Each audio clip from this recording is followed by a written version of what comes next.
We're here with championship bull rider Decker Passy. No, I'm just kidding. All right.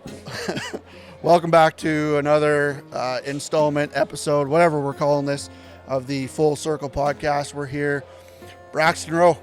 How are you? Good. How are you doing? Good to see you. Good to see you. Feel like you've seen better days? Yeah, I've had definitely better times. A couple weeks ago there in St. Paul, I was out of bull riding and ended up, wasn't my day, and got bucked off and got my leg stepped on and broke my fibula. So, but you know what really blows my mind is you're chomping at the bit to get back on. Oh yeah. Right? It's why? Long ways from the heart. Yeah, That's what I always tell myself. The bones will heal and stuff. And I believe your dad said that. That's what blows my mind though. Like, why? Why? I mean, something I've always grown up around, loved to do it ever since I was a little kid. You know, that's kind of the one thing I remember wanting to be was a bull rider when I was older. So I mean, how far do you want to go? I would like to make it to the NFR.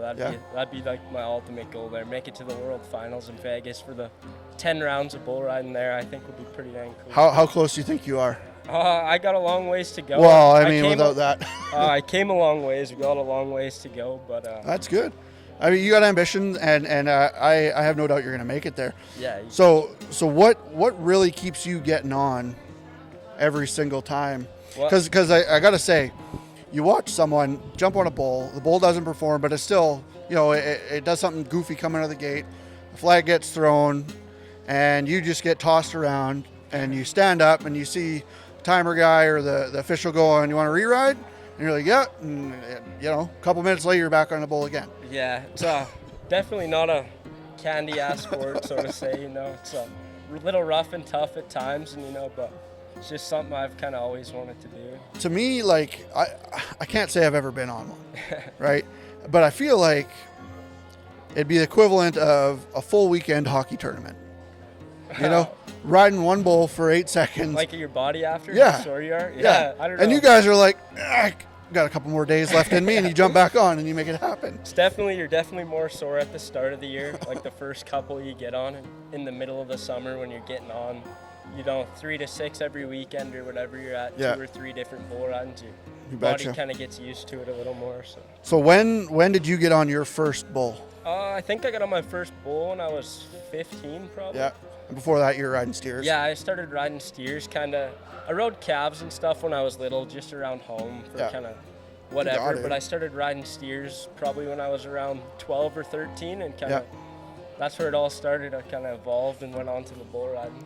So you get on the first one, and is that when it starts? Is that when the spark kind of hits you, and you're like, this is it for life? Yeah. Well, I always thought I wanted to do it in the steer riding too, but going up into the bull riding when I kind of got on my first actual big bull, that much more adrenaline, and I guess that much bigger and stronger.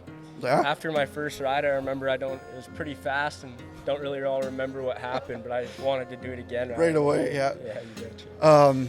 So I guess it'd be a lot like a boxing match, eh? Because you got to wait a bit before you get back in the ring. Like a boxing match, like a fight, but like a dance at the same time. Yeah. You got to let them make their move, and then you got to kind of counteract it. But so who do you think is the better athlete? The rider or the animal? I mean, there is some bull riders that are pretty good athletes, but I think honestly probably a lot of it goes to the bulls, I'd say. Yeah, it's unreal, the story and how it all comes together. Who's got better bulls? Your dad. Between the two? Your dad or Tyler Boyd? Don't tell Jeremy I said this, but I got Tyler Boyd all day for the bucking pen. That's a tough pen to beat. You heard it here first, Jeremy.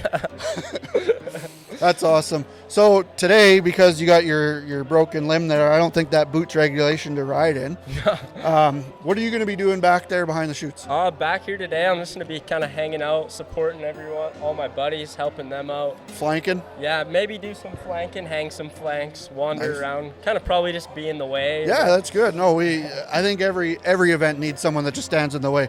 Normally it's Tyler. This weekend it's going to be you. Most of the time, eh? So one question I really want to start asking and get answered is, for those that haven't been to rodeo, why should they be at a rodeo? what would you say? You know, you go to school, and there's that group of kids that are like, "Oh, you rodeo," or you're in the city and they're like, "What's rodeo?" You know, what do you say to? Do you mind? I know you got a job to do, but what do you say to them to get them out here? Why?